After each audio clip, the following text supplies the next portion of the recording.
Good morning, good morning, good morning, and welcome to episode 33 of Porch Puppy Comics, where if you can't run with the big dogs, stay on the porch. I'm KJ with you this morning, and we are here on Saturday, for our Pickle Barrel Saturday. So we're going to open up the pickle barrel and see what's in it this morning. And we thank the Lord for you tuning in this morning. Again, brief house cleaning. After this Saturday, after today, we're going to move the pickle barrel to Wednesdays. And we're going to move it to Wednesdays if it be the will of the Lord for the foreseeable future. Until, as I said, I can gather up some more dollar books or different books I'm after. I haven't had the time to do a lot of hunting. Like I told you, this is a busy year for us as far as our church and church outreach. So we just stay busy. But I still appreciate you yet tuning in, even though we're going to be down to one video. I'm hoping I can give you a little insight what's going on into what's in the pickle barrel, what I keep in my collection, what I like, and different things like that outside of just dollar books and different things like that, And so, with that being said, my friends, guys and girls, we're going to move on in to our first books of the morning. This, my friends, is still the Indestructible Man. And as I told you, my affinity I have for patriotic heroes and different things. I told you about the shield slingers, different things. But anybody, it seemed like most of the heroes has come up and they was in their garb of the red, white, and blue. I was just something. I've always liked it as a kid. And I just like this particular character. This particular book came out in 1978 of March. And can y'all believe it? These books here had a 35-cent price point. And not only that, not only are there newsstands, they are, 36 pages, I think is what they said. Yeah, 36 pages, guys and girls. Can you believe that? And for 35 cents, y'all, you got a real good story. Ongoing, sometimes one-off, but yet and still, it was a great story. And still, let me give you a little brief history of the brother. Brother Steele's name was Hank Haywood.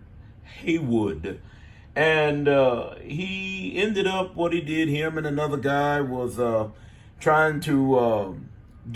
had some kind of a formula they had, which was a bio-retardant formula, and what they was using it for was for soldiers that was hurt in the war. But a lot of the people just passed them off as crackpots, so they went on. Long story short, they got jumped by a couple of Nazi agents.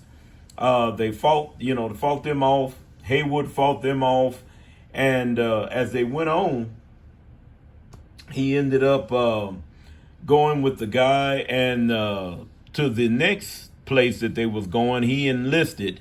And when he enlisted, as he was trying to save some folks, he himself ended up critically injured. He was almost dead. Now, here's where the story takes a $6 million man turn, folks. The scientist, he begged him to use that bio-retardant formula, which it repairs damaged body parts, okay?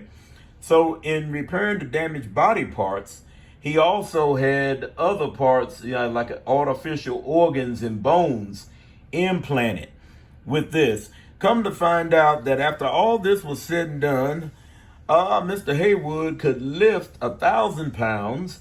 He could run 50 miles an hour. And with his artificial lung, he could stay submerged underwater for 30 minutes.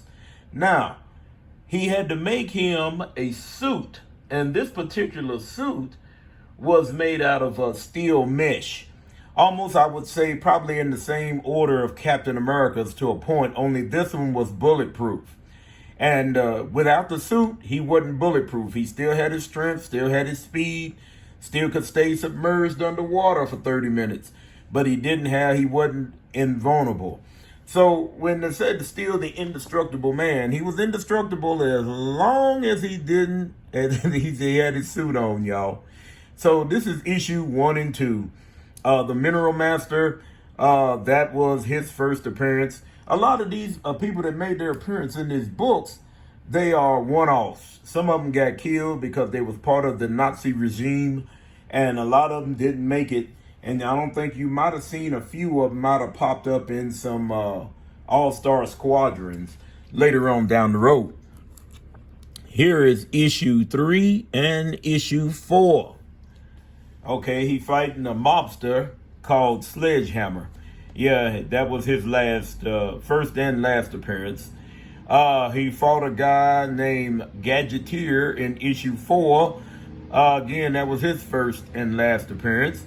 And as it was last time, they are yet cutting trees in my yard. So you hear some off noises here and there, but hey. Anyway, as you can tell by these books, all of them are newsstands.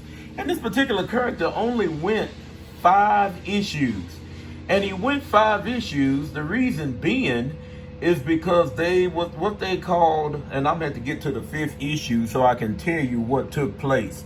Now, keep in mind, this is, okay, now check this out, y'all. Check this out. Issue number 3, June. Issue number 4, September. What? What happened to July and August? Okay, issue number 5.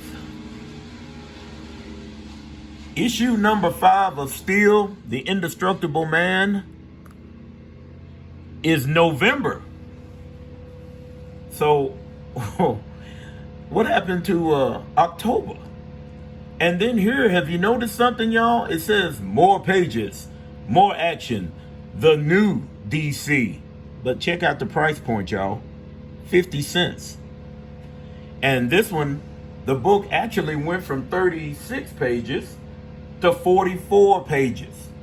You was getting 44 pages of story and art and advertising for 50 cents. But that is not the reason why it jumped. Marvel was talking about making a jump in their prices. So when they done that, when they made the jump, or haven't made the jump yet, DC figured that they would jump the gun and would go ahead and make the price change. But here's the kicker, y'all.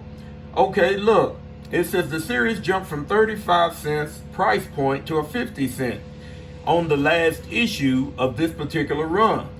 But this was during what they called the DC implosion in 1978. Didn't know they had a DC implosion. I told you I tried to do a little digging here and there. But check this out.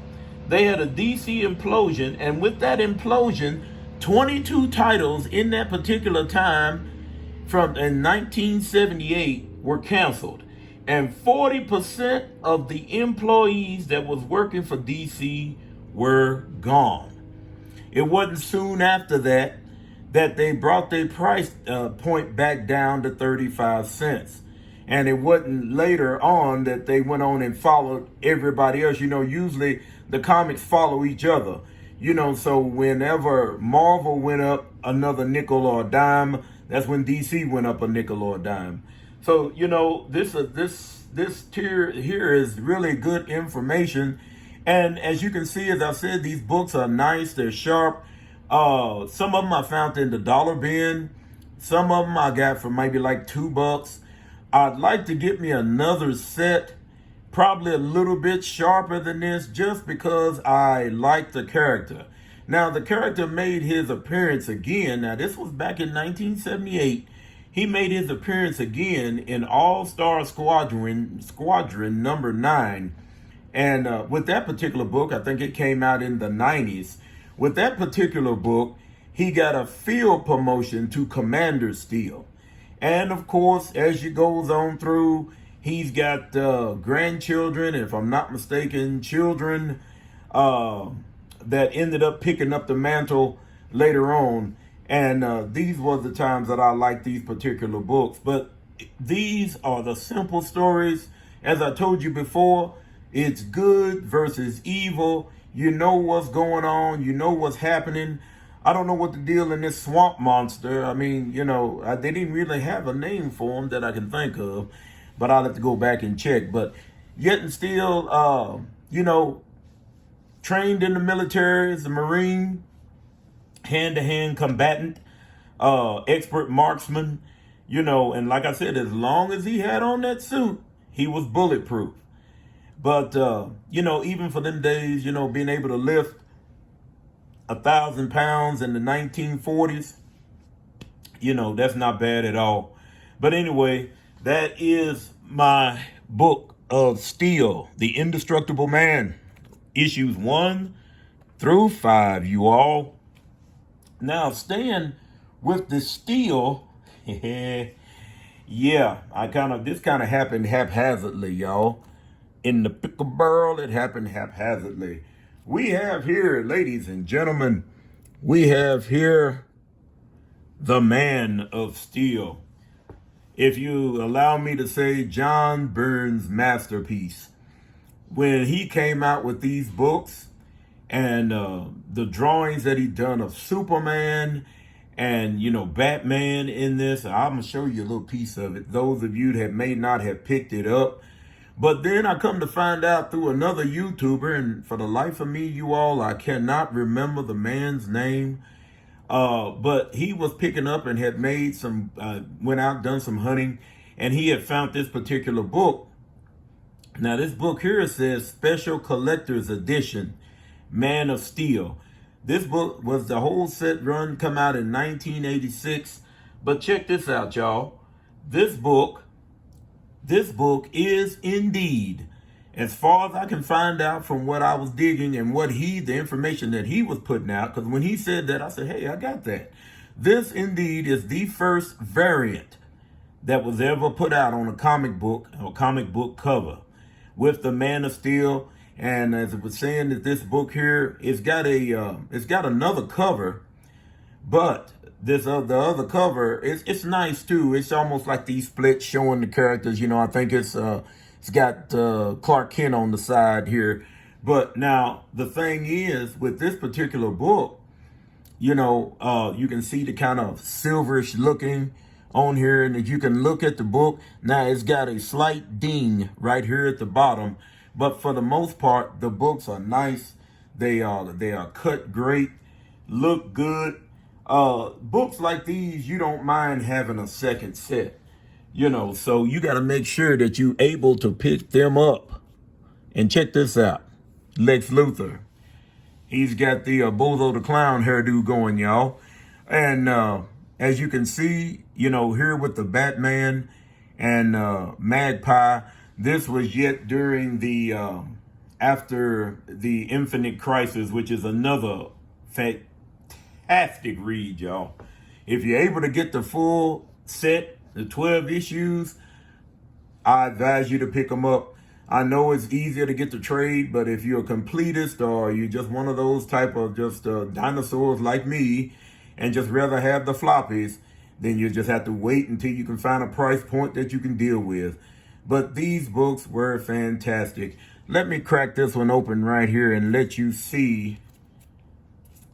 I know what you're saying. Well, we've been seeing John Byrne's Superman before and John Byrne's Batman before, but it's just something about it, y'all. Every time you can get into a book, and especially with some of your favorite characters, and what I liked about him is when he done Batman, in certain parts where you see Batman, in certain parts, he looks like where he premiered, the way he drew him with his cape and cowl. But let me find y'all a good picture. Find you a good picture here. Comic book community. Yes, indeed. Well, I can't find the one I'm looking for, but yet and still.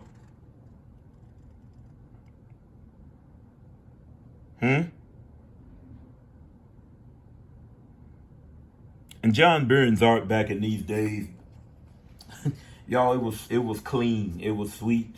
You know, I was looking forward to it when he come out with the Next Men for Dark Horse, or as we used to call it in my little circles, Dark Pony.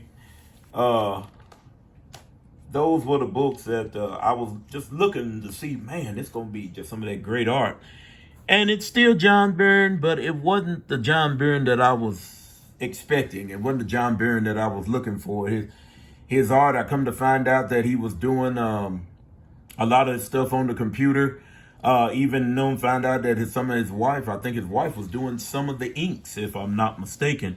But it didn't have that smooth, kind of fluent flow to it that it had. And I know everybody's stuff changes after a while. I understand that. But hey, it is what it is. Here is number 5. Now, if you're wondering why I put number 5 in the middle, it's because I don't have an issue 6. And here's the reason. I thought I had an issue 6, and it was another issue that I was needing. And apparently, it was the issue 6. But yet and still, if I run across another 6 issues of this Man of Steel community, Lord bless, I will pick it up if the price point or the trade point is nice. I don't mind having double sets because this was my thing ever since I was collecting. If I had 2 or collected 2 or 3 of a certain book, might even trade for it because it was in the trade, I would keep it and hold on to it, because like I said, I would look and pick out the best 2 out of the bunch, keep them. And the one that's not sold, then I would go ahead and let it go. And, but like I said, with the sets like these and these particular 80s run books are drying up, it's good if you can find a set, even if you have to piece it together out of the dollar box. If you can, have at it. I'm just saying, have at it today. So as I said, with John Byrne being the artist and the writer, the book was good, and it was the starting off point for me, for my run of Superman. And even when he got his own series after this, my friend, Brother Mikey, the Kingpin, he's got a run now that he's working on. I think he said he needs a few odd numbers to have, I think, 1 through wherever John Byrne quit drawing or in writing the book in the regular Superman run from the 80s. So, you do yourself a favor. If you want to read something real good, something down to earth, something to put a smile on your face that harken back to the days of why you got into comic book collecting, start with this here. Our scripture reading this morning will be coming from Proverbs, the 15th chapter, starting at the 28th verse, and it reads, "The heart of the righteous studieth to answer, but the mouth of the wicked poureth out evil things." The 29th verse, "But the Lord is far from the wicked, but he heareth the prayer of the righteous." May the Lord bless the hearing and the reading of his holy word. I'm telling you, folks, every time I get into the Lord's word, it makes me happy. No matter what's going on, no matter what it seems like I'm dealing with, it just helps me. It helps me get through the day. Because as I told you, again, and I'll keep reiterating, heaven is a prepared place for prepared people. So we got to make sure that we're ready to meet him. You can't wait until something happens or you end up on your deathbed, or you may not be able to speak, because see, with the heart, with the mouth, the confession is made from the heart. Because out of the abundance of the heart, the mouth speaketh. So, you got to make sure that you stop and check yourself, and make sure, because you got to line up with his word. I have to check myself daily. People tell me sometimes, say, well, why do you repent all the time? I said, look, you can't control what comes to your mind, but when you entertain what comes to your mind, you have to ask the Lord to forgive you, because some things that come to your mind shouldn't come to your mind. And I'll just put it that way. So anyway, as we were saying, back to the books, with the Superman and the Man of Steel, and then the Indestructible Man, these particular books, I like it. And like I said, I'm gearing more now. If I can go and get some 70s, 80s, and early 90s, depending on what they are, that's what I'm looking to pick up. As I said, I'm not a speculator, and I just like books that I like, and I like the art. And if the art grabs me, sometimes I can get past a bad story if the art is good. Sometimes. But anyway, our last two books on the docket this morning. These two books, well, let me just put them out there. Are you ready, community? Bam! Ladies and gentlemen, comic book community, I present to you Adventure Comics 429 and 430 respectively, featuring Black Orchid. Now, let me tell you a little something about Black Orchid. Back in the day when we was collecting and picking up stuff, we would run across these particular books. And when I think about it, I probably couldn't tell you how many times I might have had her first appearance, but just wasn't a character. She wasn't the characters that I've known to like and love over the years. So I just didn't really have nothing to do with it. So most of the time, if I ended up with these adventure comics featuring her, she would end up getting traded off somewhere along the line.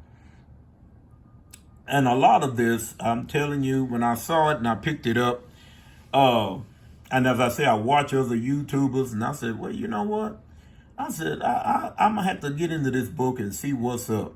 Well, come to find out that the young lady's name, in essence, let me find her name here, y'all wrote it down, was Linden Thorne, Lindeen Thorne, Thorne. And what it was is this book came out in August of '73. And of course, her first appearance was in 428. She only made 3 appearances in Adventures, and then she ended up getting a backstory in Phantom Stranger, which is another book I believe T. Ravis had because it had the Spawn of Frankenstein in it, which I like that particular book myself. And those are hard to find in any decent shape. And now you may be looking at the shape. As you can see, these books present well. They might have little spine ticks here and there. There's a little kind of a rough edge right here. This one right here, the cover is slightly detached at the very top. But it's got a little line here that's a color break. But I mean, look at it for what it is. I mean, these books are nice. And so I said, while I'm trying to rebuild my collection, I'm having to start over and start back and reevaluating stuff that I had collected or may have passed over just because, it wasn't a popular thing to collect back in the day, so I'm having to start look at things. And she's actually an interesting character. Not a whole lot is really said in the 70s about her backstory. She could impersonate people, and that's what she done to infiltrate crime organizations.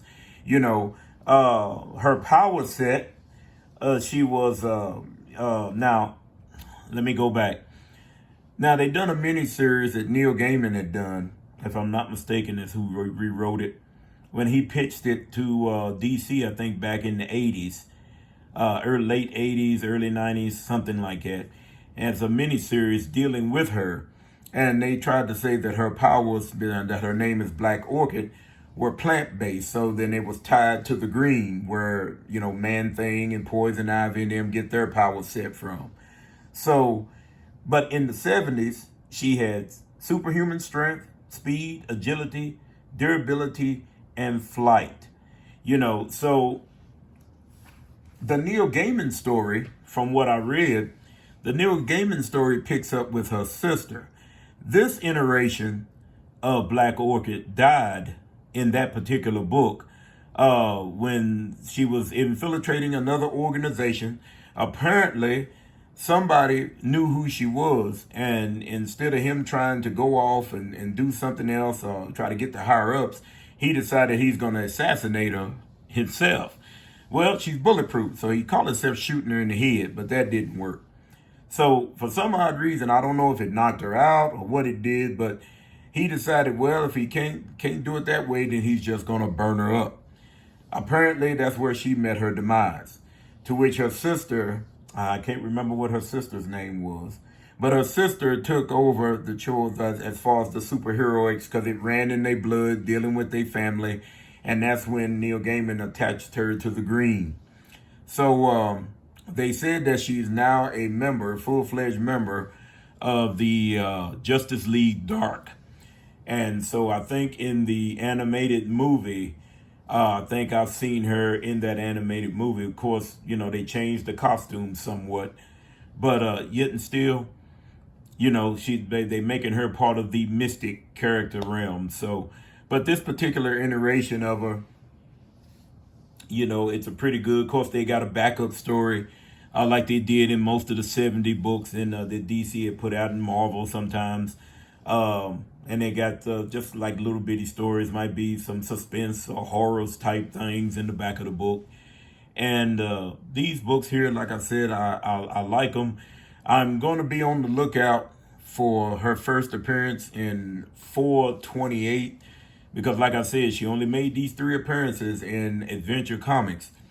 So once I find that one, I may hunt up some of the Phantom Stranger. I used to collect him back in the day. But it all depends. My tastes change from time to time. It all depends on what I'm looking at. Because, see, I'm trying to find something different, community. I'm trying to find something, like I told you once before, I ain't into, the new books and stuff. I don't have nothing against the writer, well, not the writers, but the artists on the books and different things. It's just I'm nostalgia. I'm going back for the books that I like, the wow factor, so to speak. I know I'll never have none of the big boys again. And I know people say, well, you can't never say never, but it's not on how my priority of list of things to get or things to do. And I just like going and running across that one oddball book. It may be a Dale Keown hook I've never seen, or I don't have and want to add it to my collection, or it might be another random oddball book from the 70s and 80s that I never would have probably given a second thought to, and that I'd like to go back and pick up, things like that. But this is the reason why we collect. This is the reason why it's fun. I was listening to my boy T. Ravis and how he was talking about going down the rabbit hole, chasing after the old horror books. And it kind of, on his last video, it kind of got me a little laughing a little bit because, he's noticing the same things that I'm sure most of you guys and girls in the community have noticed on Charlton books, that if you do run across a Charlton books, that, it's already, like he said, it already comes out rough, already. And then, you handle it too many times, it's going to get even rougher. But even with the paper where he said it looks like at the bottom of it, because I've got a few here in the Pickle Barrel Charlton books that if you open them up, that first couple of pages look like they perforated. It's jagged at the edge, and then it levels out. So they just didn't care how the books went out as long as they got them printed. And, so I said, well, there's a lot of things I like. I like a lot of Western comics. Let me rephrase that. Depending on who the characters are. Your host here, Mr. KJ, used to be, I said I can understand, let me put it this way, community. I can understand when Willie Nelson used to sing the song, "My heroes have always been cowboys," because back in the day, that was my thing. Lone Ranger was my hero. I would run around with my cowboy boots on. Yes, I wore cowboy boots, y'all. My little 6 guns, I had 2 of them, just like the Lone Ranger, with the pearl handles. You know how them little cap guns were. And everything but the cowboy hat, y'all. But didn't have the exact costume set up. So back in the, I'd say the late 60s, early 70s, You know, the best thing you could come up with was a black pair of jeans and a black sweatshirt.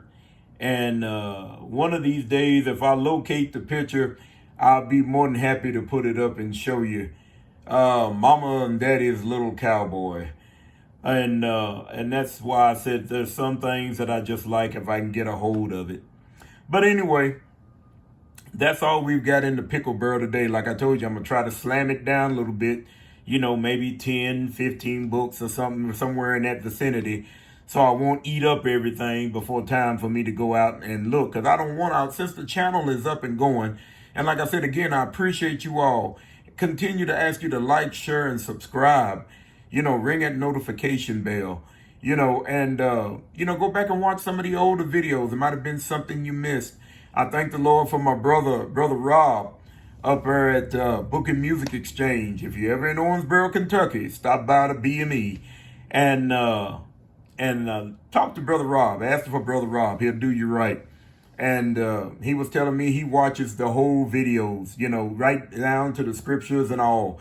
And I said, that's a blessing. And I appreciate that, because I'm telling you, comic book community, the comic books are nice. They are nice. They're wonderful. But only Jesus Christ can fill that void, that loneliness, that sometimes when you got sickness in your body, when things may not be going right at home, on your job, you see in the world is full of chaos and darkness. And it seems like more people are running to the chaos and the darkness instead of running away from it. When Jesus Christ has got his arms outstretched, waiting on you to come to him. Don't wait till things get so bad, or you get into a position where you can't reach him. This is the opportunity. If you don't know Jesus Christ in the parting of your sins, this is the day, this is the hour.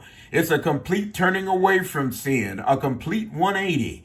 And then you can live for him, because look, if you want to live saved, he'll bless you to live saved, because he is your strength. He is our righteousness. He is the one that can do it for us. So I yet thank you today again for tuning in to the Pickle Barrel. And I'm hoping you enjoyed what was in it today.